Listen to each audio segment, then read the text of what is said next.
red recording light wasn't supposed to be glowing, but there it was. Vincent Herbert sat alone in that dim studio, the same room where Tamar once cut her earliest hits, back when dreams were loud and hope felt endless.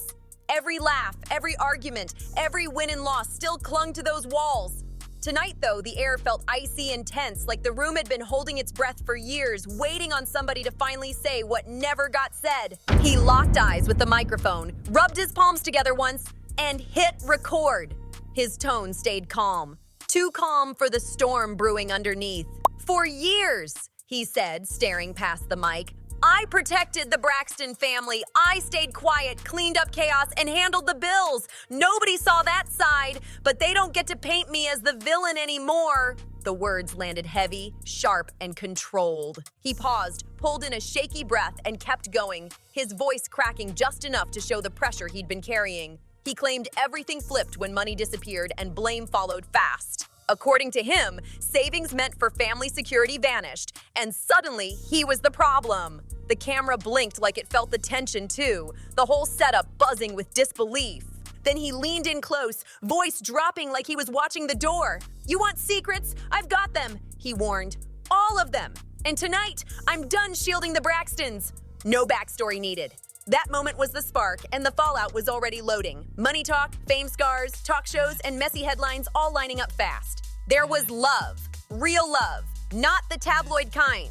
Vincent and Tamar weren't always court dates and messy headlines. Back then, they were just two people convinced music could fix anything, even the broken parts inside each other. Those early days weren't perfect, but they were packed with drive and hunger. Late-night studio sessions ran into sunrise, phones stayed hot until morning, and promises were whispered like prayers nobody else could hear. Vincent felt like he'd finally found his purpose in Tamar. Tamar felt seen for the first time, not just as a Braxton, but as herself. And that last name? Heavy! The Braxton family wasn't just famous, it was a legacy. Big voices, big egos, and even bigger secrets. Anyone stepping into that circle needed thick skin and sharper instincts. Vincent didn't clock that at first. Not even close. He walked in with an open heart and an open wallet, thinking love meant family and loyalty meant protection. Reality hit fast. Loyalty came with politics, choosing sides, holding secrets, and smiling through tension that sat right behind the eyes. Every sister carried a story, every sister had scars, and even the smallest disagreement could flip into a full-blown silent war. Nobody ever said it out loud, but everybody felt it. Evelyn, the matriarch, demanded respect and control at the same time. Tony, the icon, stayed stuck between superstardom and family pressure. Tawanda and Trina carried their pain quietly, often pushed to the side. And Tamar? She was the spark. Loud, gifted, emotional, brilliant, impulsive, a walking flame who needed everything around her to feel intense, or it didn't feel real at all. Vincent loved that fire in Tamar, admired it, fueled it, and bankrolled it without hesitation. When outsiders doubted her, he went harder, spending more, pushing further, betting big on her talent. In his mind, if he gave her everything, the world would finally give her the respect she deserved. But giving everything comes with a price, and as Tamar's spotlight grew brighter, Vincent slowly slipped into a different lane. He wasn't the face, he was the engine! The man behind the curtain making the magic move. He booked tours, paid dancers, covered studio hours, smoothed over family drama with checks and contracts. Quietly, steadily, he started handling expenses that, by his account, were never supposed to land on him. No applause, no credit, just responsibility stacking higher and higher. Production cards tied to business accounts started picking up family charges. Travel, dinners, glam squads, private bookings, all waived off as necessary expenses. At first, he shrugged it off. What's a few thousand when success is right there, right? But a few thousand turned into tens of thousands. Tens turned into six figures. And then the label deal went left. Now the album needed more cash. A show needed last-minute funding. Emergency after emergency kept popping up. Suddenly, Vincent wasn't just a husband anymore, he was the bank. He tried to bring it up behind closed doors, calm and private. But Tamar was under non-stop pressure, career stress, family demands, online noise. Every money talk exploded into arguments about loyalty, belief, and whether he still had her back at all. Vincent backed down every single time, not because he was soft, but because he loved her. Loving Tamar meant choosing peace while he was quietly sinking. And it wasn't all bad either. there were good days that made the hard ones hit even deeper. Holidays packed with music, Tamar in the kitchen, laughing loud enough for neighbors to hear. Late studio nights where they danced like they were still new, still chasing each other, still believing. Those moments stayed burned into his mind, and honestly, that's what made everything hurt worse. Because when love is real, betrayal cuts sharper. Online chatter started heating up, blogs spun stories, fans guessed, exaggerated, and filled in blanks. The sisters stayed silent in public, but behind closed doors, opinions were flying. Meanwhile, Vincent watched a narrative form where he wasn't the supporter anymore. He was suddenly painted as controlling, manipulative, the villain. He swallowed it all, hoping time would smooth things out. Then one morning, he checked his business account and froze cold. Transactions stacked way past anything he approved. Money moved, withdrawals he never made, and one name tied to it all hit like a punch. Tamar! He didn't confront her right away. He paced for hours, replaying years of trust, loyalty, and sacrifice on loop. When he finally asked about the money, it blew up fast. No calm talks, just raised voices, slammed doors, words flying sharp and reckless. She said it was for projects. She said the label wasn't backing her. She said family needed help. She said he was supposed to believe in her. But Vincent didn't hear belief. He saw fear, pressure, and a woman burning faster than he could ever keep fueling. So he went quiet again, choosing love over war. But something inside him cracked that day. When the divorce finally came, the public saw arguments and betrayal rumors. What they didn't see were the years of invisible sacrifices. They didn't see Vincent breaking down alone in the studio he built for her dreams. They didn't see him quietly selling assets just to cover debts nobody knew existed. And they definitely didn't see what he found later. Records, withdrawals, digital signatures, financial logs that hinted things went further than he ever admitted out loud until now. That's why his voice shook on that recording. He wasn't mad. He was wounded. A man who poured everything into a family that, in his own words, kept taking until there was nothing left to take. Now that Vincent finally broke his silence, this story stopped being messy gossip and turned straight into war. That audio was never supposed to hit the internet, not like this. But one tiny leak, just 22 seconds, was enough to flip everything upside down. Blogs went crazy, fans split into camps, and the Braxton fan base went into full meltdown mode. In that clip, Vincent's voice wasn't polished or performative. It was shaky, raw, and locked in with purpose. When he said, "I didn't lose the money, it was taken from me," the internet exploded. Hashtags shot up within minutes. Comments flooded in fast. Some rushed to defend Tamar with their whole chest. Others said Vincent had stayed quiet way too long for that tone not to mean something serious. Still, nobody had heard the full recording until tonight. Vincent leaned forward in his chair, eyes heavy like a man replaying every wrong turn he ever made. He took a slow breath and kept talking into the mic, almost like he was confessing to himself as much as to the world. People assumed he walked away because of arguments, reality TV stress, or public pressure. But he made it clear that wasn't the breaking point. The real snap came the day he discovered the offshore transfer. He paused long enough for the words to sting. An offshore transfer, the kind that doesn't just happen by mistake. Vincent explained logging into an account tied to music royalties and freezing when he saw nearly $1.2 million gone. Not shopping money, not tour expenses, funds tied to future projects and long-term plans. That account was linked to his production company and financial security meant for their child. Money designed to build, protect, and sustain the future. And it had vanished. He retraced every step, accountants, lawyers, financial managers, until one name kept popping up in digital authorizations. A name he trusted more than anyone else, Tamar Braxton. At first, he tried to rationalize it. Maybe identity theft. Maybe fraud.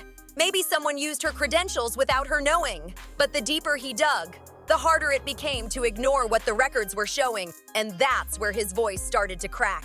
Not from anger, but from disbelief and betrayal. Vincent finally pressed the accountant, and the answer hit him like a brick. The transfers weren't random, not hacked, not accidental. They were triggered using Tamar's private email access, credentials only she had.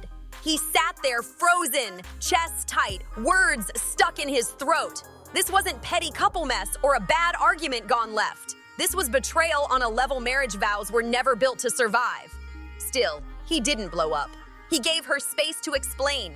He walked into the house calm, steady, hoping there was some mix-up.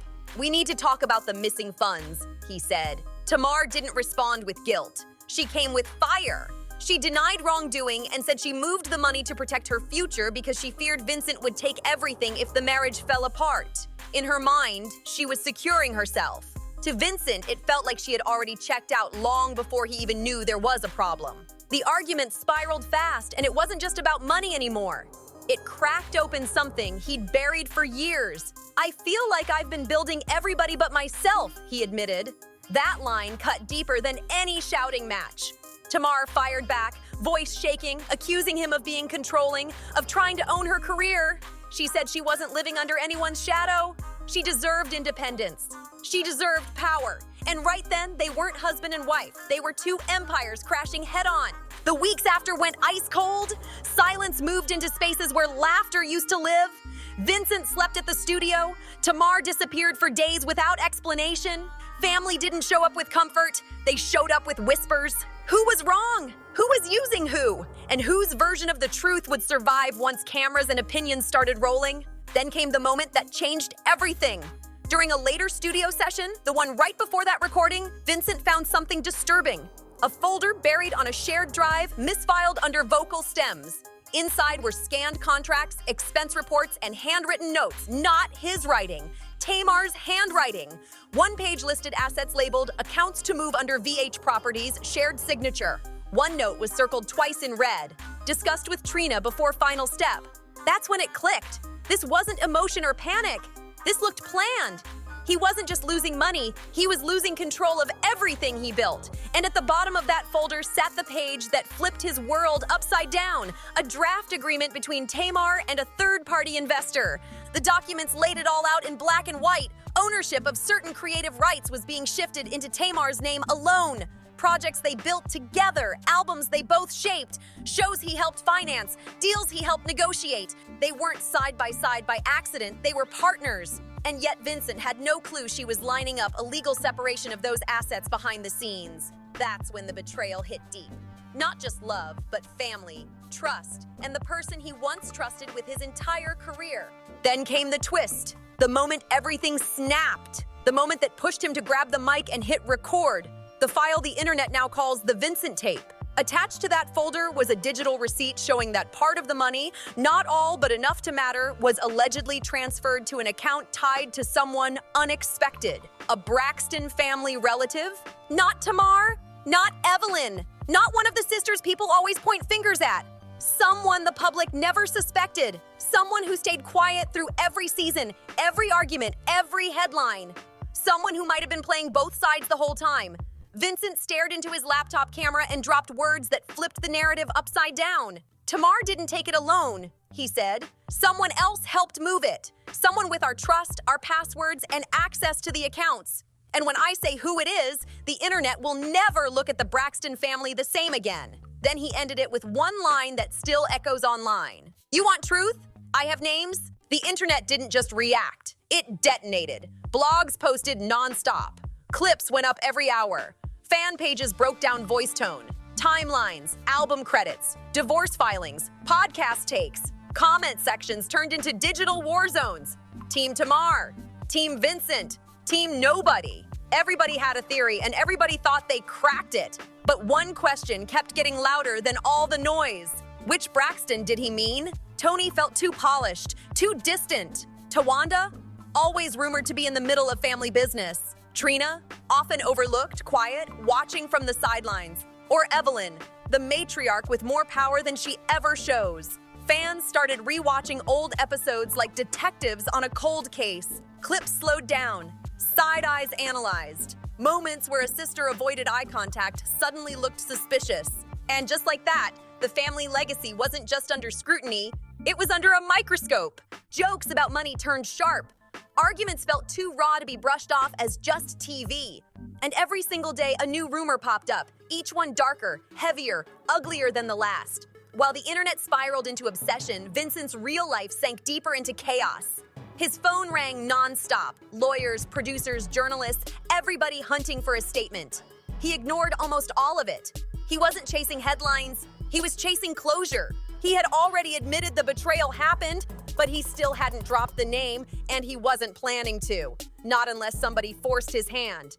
Then, 2 nights after the tape leaked, an anonymous email landed in his inbox. No subject line, no explanation, just one video attachment. He opened it carefully, expecting spam, and froze. The footage was grainy, clearly filmed in secret years ago. Tamar and Tawanda sat in a private room, paperwork spread around them. The camera angle made it obvious. It wasn't meant to be seen. Tamar spoke softly, confident. "He trusts us," she said. "He won't look twice. We just need everything under control before release day," Tawanda answered, voice low but steady. "Once the transfer clears, it's done. Vince will think it's just a business move." Vincent paused the video. His heart slammed against his ribs. There it was. The second betrayal. Not one person. 2, and the shock didn't come with yelling or broken furniture. It came with silence. Deep, heavy, dangerous silence. The kind that rewires a man forever. If that video ever went public, Tamar wouldn't be standing alone. Tawanda, quiet, overlooked, rarely questioned, would be dragged straight into the center of everything. But Vincent didn't drop it right away. He wanted one last conversation. Not as enemies, not as headlines, but as the 2 people who once built something real together. He requested a private meeting through her team. Days passed before she answered. When she finally agreed, they met at a studio, the same one where he recorded the tape. Fate really does have a wicked sense of humor. She walked in confident, dressed in black, sunglasses on, chin lifted high like a woman refusing to crack. And in that moment, Vincent knew, whatever happened next, nothing would ever be the same again. Vincent turned away from the console, eyes tired but steady, calm in a way that made the room feel heavier. Tamar broke the silence first. "No hello, no warm-up. We could have handled this between us," she said. Vincent didn't flinch. "I tried," he answered. "For years." That truth landed hard. She exhaled sharp, like it burned to hear. "Are you really about to drag my family like this?" she snapped. Vincent never raised his voice, never pointed fingers. "I'm not dragging anyone," he said evenly. "I'm saying what happened." Tamar paused. Something flickered in her eyes. Recognition, regret, maybe both. Then she said the line that shifted the whole room. "You think I don't regret how it ended? You think I didn't love you?" Her voice softened for a split second. No cameras, no headlines, just 2 people carrying wounds they never learned how to close gently. But Vincent couldn't ignore the damage. He opened his laptop and pressed play. Tamar watched herself on screen, sitting beside Tawanda, younger, confident, unaware they were being recorded. The color drained from her face. Her hand trembled, just a little. "This is why you called me," she whispered. Vincent shook his head. "No," he said quietly. "This is why I stayed silent." Silence swallowed the room. Cold, heavy. Then Tamar spoke, voice cracking. "I wasn't trying to take from you," she said. "I was trying to protect myself.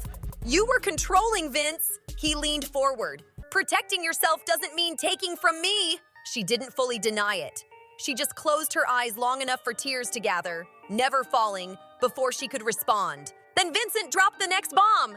"I have proof it wasn't just you and Tawanda," he said. "There's a third name on the paperwork. Someone who received the first wire." Tamar's eyes snapped open. Confusion. Fear. What, a third name? Vincent slid a printed document across the table. Tamar grabbed it, scanned the page, and froze.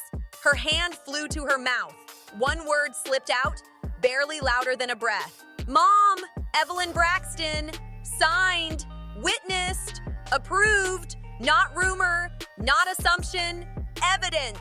The betrayal wasn't just sister deep, it ran straight through the bloodline. Tamar stood up so fast the chair tipped over. She paced with shaking hands, scrambling for air. She said it was temporary. She said it was for taxes. But the truth was already sitting on the table, louder than anything she could say. And in that moment, the family story cracked wide open. Her voice cracked halfway through the sentence. This wasn't rage talking, this was heartbreak spilling out. Tawanda helped move the funds. Evelyn signed off. Tamar became the face. And Vincent, he became the casualty. This wasn't a family misunderstanding or wires crossed on paperwork. This looked coordinated, whether it was about protection, power, or fear, nobody fully knows yet. But one thing is crystal clear. The Braxton family isn't just fractured anymore, it's breaking in real time.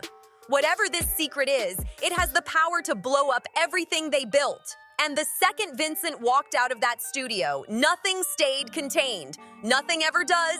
Within 48 hours, clips leaked. Not the full story, just fragments. Enough to spark chaos. Short clips showed Tamar pacing, Tawanda's name mentioned, the word offshore floating in the air, and the most explosive image of all, Evelyn's signature on a blurred document. No explanation, no context, just raw visuals and the internet doing what it does best, filling in the blanks with gasoline. Twitter didn't stroll, it sprinted. Instagram didn't scroll, it combusted. YouTube channels went live instantly. Thumbnails screamed accusations. Braxton stole millions? Did Evelyn approve the money move? Tamar plus Tawanda equals secret financial deal? Fans who once worshipped the family suddenly started side-eyeing everything. Old interviews resurfaced. Clips of Evelyn talking business. Moments where Tamar hinted she felt misunderstood. Scenes of Vincent crying on TV got replayed on loop. Dots were connected, whether they belonged together or not.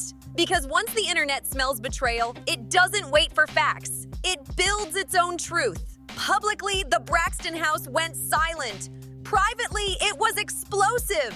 Sources whispered that Tony called an emergency family meeting. No cameras, no producers, no storyline, just raw reality behind closed doors. Trina reportedly showed up heated, accusing Tamar and Tawanda of dragging the family name through the dirt. Tawanda defended herself, saying she was helping Tamar secure independence, not taking from Vincent. Evelyn allegedly stood firm, saying she only signed to protect family assets if the marriage collapsed. But Tamar broke down. Not performative, not dramatic. The kind of crying that comes from a wound too deep for words. Everybody thinks I'm the villain, she said through tears, pacing the room. I did what I had to do. No one knows what it was like living under that pressure. Tawanda wrapped her arms around her, the only one in that moment who truly understood the weight Tamar said she'd been carrying. Even with the hugs and whispered comfort, tension sat heavy in the room. Tawanda knew her name was now tied to paperwork the public would demand answers for. Evelyn didn't console anyone. She stood firm, arms crossed, chin lifted, like a woman who had survived storms longer than her daughters had careers. I did what I had to do to protect this family, Evelyn finally said, voice calm and unapologetic. Protect sounded like love, but it felt a lot like control. Tony stayed quiet, listening, absorbing everything. When she finally spoke, the room went dead silent. If this comes out, it won't hurt Vince, she said evenly. It will destroy us. And she wasn't wrong. Sponsors quietly paused deals. Network producers started calling, nervous and cautious. A Braxton family special that was already in development reportedly went into review mode. Brands don't mind scandal unless they don't control the narrative. Blogs outside the family walls went wild. The internet split fast. Some defended Tamar, claiming Vincent was playing the sympathy card. Others said the evidence looked way too real to dismiss. Hashtags exploded. Team Vincent and Team Tamar trended for 2 straight days. Comment sections turned toxic, loud, and ruthless. But the public wasn't the only battlefield. The sisters fractured in real time. Trina quietly unfollowed Tamar. Tawanda posted cryptic song lyrics about loyalty and trust. Tamar wiped more Instagram posts overnight. And Tony, the peacemaker, posted a plain black screen with 4 words that said everything. Family is complicated. Through all of this, Vincent wasn't celebrating or clapping back. He wasn't chasing attention. He went completely silent, almost unsettlingly so. Friends said he stayed home, barely eating, barely sleeping, watching social media like a man staring at a house he once built, now burning to the ground. Because the worst part of betrayal isn't what was done. It's watching the world argue over whether you deserved it. 3 days later, Tamar finally broke her silence. She went live. No glam, no makeup, hair pulled back, eyes swollen. I never meant to hurt him, she said, voice shaking. I just wanted to feel safe. She paused, breathing heavy. Everybody thinks Vincent is innocent, but they don't know what I lived through. Then she dropped her own bomb. There are things I haven't said, she warned. Things Vincent did. She hesitated. If I open that door, fans will never see him the same. The silence on that live stream was chilling. Then the comments exploded. Thousands begging for more. Thousands defending Vincent. Thousands pleading with her to stop before the family war crossed a line it could never come back from. And just like that, the Braxton story wasn't about music anymore. It was about survival. Tamar didn't explain anything further. She ended the live suddenly, wiping tears as her finger hit the end button. And just like that, the world was left more confused than ever. Was she protecting herself or trying to justify betrayal? Is Vincent a victim or is he hiding his own secrets? Is Evelyn a mother first or a strategist playing chess with her own bloodline? One thing is clear now. This story stopped being about money a long time ago. This is about legacy, loyalty, and who the world chooses to believe. And just when fans thought the chaos hit its peak, another twist crashed the party. The internet barely caught its breath after Tamar's emotional live when a new voice stepped into the mess, someone nobody expected to speak. Logan's former nanny, a woman who lived inside Tamar and Vincent's home during their most chaotic years. Someone who saw arguments, financial talks, whispered phone calls, late-night tears, things cameras never caught. She posted a short clip, just 32 seconds, but it flipped the entire narrative upside down. Sitting in her car, voice shaking, she said, "Y'all dragging Vince like he's a monster, but I saw things with my own eyes. That money didn't disappear by accident. It was planned. And it wasn't just Tamar and Tawanda. Someone else helped move it. Someone y'all never talk about." Comments exploded instantly. Who? Another sister? A manager? A cousin? A secret investor? Before she could say the name, she paused, looking around like she was being watched. Then she dropped another bomb. The truth is deeper than money. The transfer was just part one. There was something bigger planned. Vincent found it before they could finish. I stayed quiet to keep my job. But if this gets worse, I'll show everything. Texts, screenshots, bank logs. I got proof. And then, cut. No reveal. No follow-up. Just millions of people staring at their screens in shock. But fans caught something else. In the reflection of her car window, viewers noticed a document sitting on the passenger seat. Screenshots, zoom-ins, frame-by-frame breakdowns. One word stood out crystal clear: trust fund. The internet went nuclear. Was Tamar moving money into a trust? Was Evelyn securing family assets? Was Vincent being cut out completely? Speculation turned into wildfire. Then another clip surfaced. Longer, clearer. This time you could hear Tamar whisper to Tawanda years ago in the background. Once the trust is finalized, he can't touch any of it. Not me, not the family, him. Vincent wasn't being protected. He was being removed. The internet went silent for one breath, then shook like an earthquake. Suddenly, Tamar's emotional live didn't look like guilt. It looked like regret, like a woman crushed by a secret she can't hold anymore. YouTubers rushed to upload breakdowns. Instagram pages dropped timelines. TikTok detectives pulled out red string and screenshots. And still, it wasn't over. A private email allegedly leaked next, time-stamped before the divorce, supposedly between Evelyn and an unknown attorney. Subject line: trust finalization. Remove Vincent from beneficiary status. If it's real, this wasn't emotional. It was strategic. If it's fake, someone is committed to burning the Braxton legacy to the ground. Either way, the damage is already done. Vincent hasn't spoken publicly since, but sources claim he's preparing a full sit-down interview. Not a clip, not a leak. A televised conversation with receipts. Tamar has gone completely silent. No posts, no tweets, just one Instagram story. Black screen, 5 words: "You think you know." Some read it as a warning, others read it as a promise. Because when Vincent speaks fully, Tamar will too. And when both truths collide, someone will fall. A career, a reputation, or a family bond that may never recover. This isn't gossip anymore. This is a bomb ticking loudly. So now we turn it to you. Who do you believe right now? Is Vincent finally telling the truth? Did Tamar and Tawanda move money intentionally or out of fear? Was Evelyn protecting the family or controlling it? And who is the third beneficiary tied to that trust fund? Drop your theories in the comments, even the wild ones. This comment section is about to be a battlefield.